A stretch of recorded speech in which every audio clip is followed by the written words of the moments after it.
Salut les amis, j'espère que vous allez bien.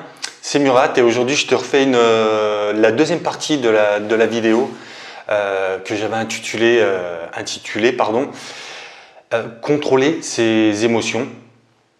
Même si tu as bien vu en fait dans la première vidéo que moi je te conseille en fait de ne pas essayer de contrôler en fait tes émotions en soi. Parce que peut-être que tu as déjà entendu ça en fait. Tout ce à quoi en fait tu résistes et tu luttes grossit quoi, prend de l'ampleur. Donc comme je t'avais dit en fait dans ma première vidéo, moi je te conseille en fait de laisser en fait cette émotion venir, de l'observer, de l'accueillir avec bienveillance, etc. Donc là, je voulais te faire en fait surtout la deuxième partie parce qu'hier, bon, j'ai vraiment fait la vidéo rapidement. J'étais sur le vif, quoi. Et voilà, donc il y a quand même plein de choses en fait plein de choses. Honnêtement, je pourrais passer des heures et des heures à te parler en fait uniquement en fait de ce sujet. Et pour moi, en fait, ce sujet il est ultra important. Donc, aujourd'hui, en fait, je voulais juste te donner en fait mon process en fait à moi. Voilà, en fait, quand je ressens en fait des émotions négatives. Alors je t'en avais parlé, hein, comme la colère, la jalousie. La jalousie maintenant, ça c'est réglé parce que je sais très bien que si je commence à ressentir en fait de la jalousie contre quelqu'un, je me dis tout de suite, c'est pas que je m'en veux, mais qu'est-ce que j'ai pas fait, qu'est-ce que lui a fait et que moi j'ai pas fait. Maintenant, qu'est-ce qu'il me reste à faire? Voilà. Et vraiment en fait t'alerter aussi en fait sur une chose, j'en avais pas parlé en fait dans la première partie de la vidéo. Et cette chose-là, en fait, elle est vraiment très très importante. Si tu as une décision vraiment importante à prendre, comme je sais pas, voilà, une décision importante, je sais pas, moi, acheter une maison, revendre un gros truc, etc., etc. Ou alors une décision qui va impacter ta vie pour plusieurs années. Moi, je te conseille vraiment en fait de ne jamais prendre de décision sous le coup en fait de l'émotion. Laisse passer en fait quelques jours, calme-toi, reviens en fait dans des émotions en fait positives, mais vraiment même par sécurité, laisse passer quelques jours et après en fait tu reviendras dessus, tu réfléchis au calme et tu prends ta décision. Voilà, donc ne prends pas de décision vraiment très importante comme ça quoi, avec des émotions, parce que c'est le meilleur moyen de se gourer ou peut-être de se précipiter quoi. T'as peut-être déjà eu en fait cet exemple quoi. Un jour peut-être énervé, tu commences à dire en fait des choses et puis le lendemain tu te sens un petit peu con quoi. Et tu retournes voir la personne ou la personne vient te voir pour dire voilà. Murat, tu te rends compte de ce que tu m'as dit en fait hier. Et puis moi des fois à l'époque j'étais là un peu gêné. Écoute, je comprends pas pourquoi je t'ai dit ça, vraiment je le pense pas. Mais pourquoi? Parce que je l'avais dit sur le coup de l'émotion. Donc je vais te partager en fait moi mon process quoi, qui est assez simple et qui marche en fait pour moi. Donc voilà, après libre à toi en fait de le prendre, de l'améliorer en fait ou autre, mais ce qu'il faut vraiment que tu comprennes en fait c'est les grandes lignes quoi, c'est la recette. Après si tu mets un petit peu plus de sel, de poivre, voilà, ça je te laisserai gérer. Donc pour moi en fait l'étape 1 elle consiste en fait à accueillir l'émotion. Donc ne cherche pas en fait à lutter. Si tu es voilà, alors je vais prendre l'exemple de la colère, ça va être plus facile. Voilà, tu sens que la colère en fait est en train d'arriver. Voilà, accueille cette émotion, n'essaie pas de lutter. Voilà, elle est là. Dis-toi, voilà, je suis en colère, il n'y a pas de souci. J'accueille cette émotion. Deuxième étape. Alors voilà, par exemple dans le cas de la colère, observe-la un peu comme en méditation. Bon, je ne sais pas si tu fais de la méditation, mais vraiment en fait observe cette colère, regarde un petit peu ce qui se passe en fait dans ton corps. Et s'il faut que tu relâches en fait des émotions, sans faire de mal à personne bien sûr, hein, il ne s'agit pas en fait d'aller taper sur quelqu'un quoi, mais s'il faut que tu cries, s'il faut que voilà tu relâches un peu, tu relâches un peu de pression, n'hésite pas. Moi, voilà, des fois, quand je sens en fait que ça monte, j'hésite pas à peut-être lâcher un petit cri, moi, qui me fait vraiment du bien. Troisième étape, en fait, moi, je t'invite à comprendre le message en fait qu'il y a derrière ça.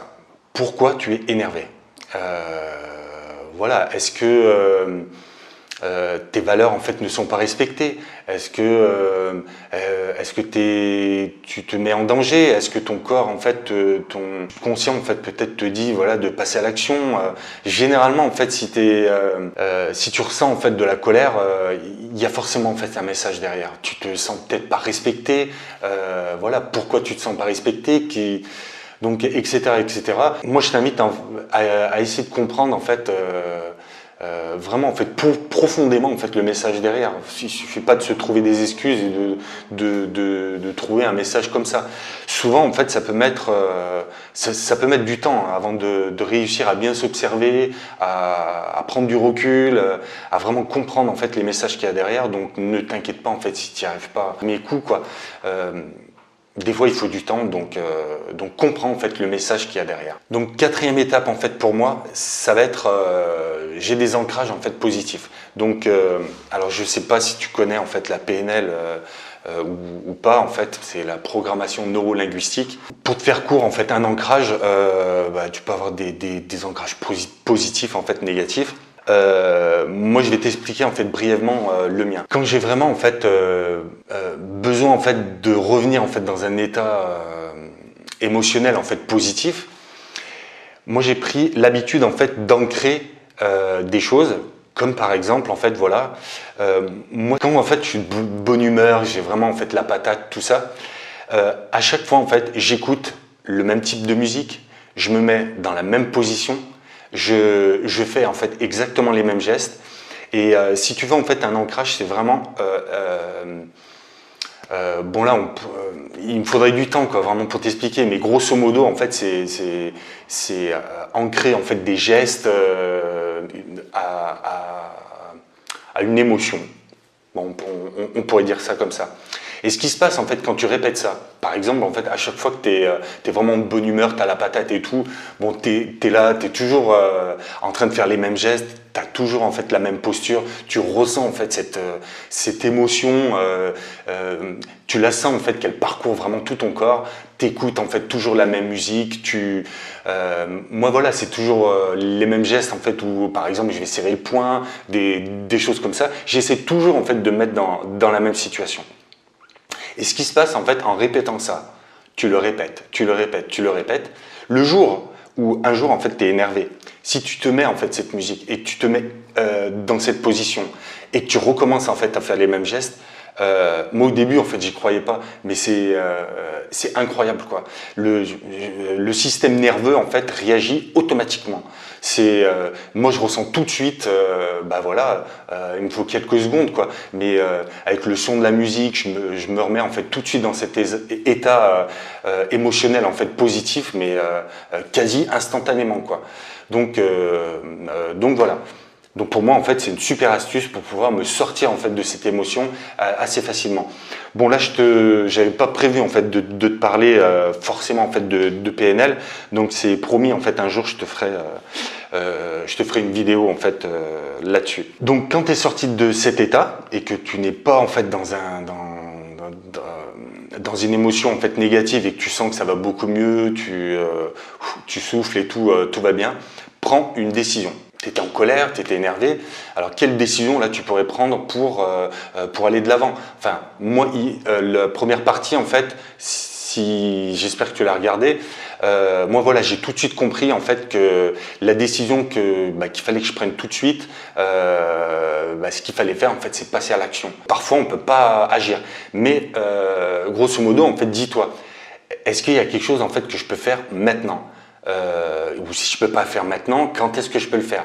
Ou si je ne voilà, en y réfléchissant, en fait, si tu ne peux rien faire, bon écoute, tu peux rien faire, et voilà. Je te sors un exemple, en fait, tu avais prévu en fait de faire des choses en voiture, de partir ou autre, il neige, tu es énervé, tu sens que tu es énervé. Peut-être que le message derrière, c'est que c'était important pour toi en fait, ce que tu allais faire.